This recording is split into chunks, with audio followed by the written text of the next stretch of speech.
मी देवीची आलोय, पाची फेरी झाली माझी, एक आकड्यात चूक झाली म्हणून ते पैसेच पडत नाही.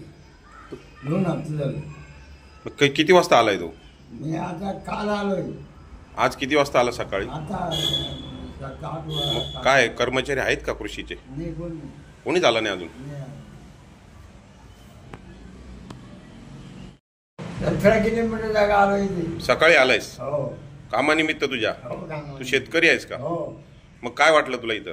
इथं आता काय आलं नाही तर मला काय सांगणार, 1 नंबर चुकलाय माझा, तो घेऊन आलोय. शहापूर तालुका कृषी कार्यालयासह शहापूर मंडळ कृषी कार्यालयात ही परिस्थिती दिसत आहे. तालुक्यातील अनेक कार्यालयातही हीच परिस्थिती दिसत आहे. तालुक्यातील लोकप्रतिनिधींनी याकडे लक्ष देणे गरजेचे आहे.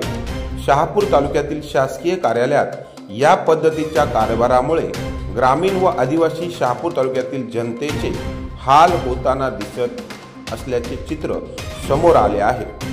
तालुक्यात आमदारांची आमसभा व पालकमंत्र्यांची जनता दरबार होत नसल्याने अधिकारी वर्गाला जनतेला जाब विचारता येत नाही. वरिष्ठ अधिकाऱ्यांनी याकडे गांभीर्याने लक्ष देणे गरजेचे आहे. आमदारांनी व पालकमंत्र्यांनी ठाणे जिल्ह्यातील एकमेव असणाऱ्या आदिवासी तालुक्यातील आदिवासी व ग्रामीण जनतेच्या समस्यांकडे लक्ष देणे गरजेचे आहे.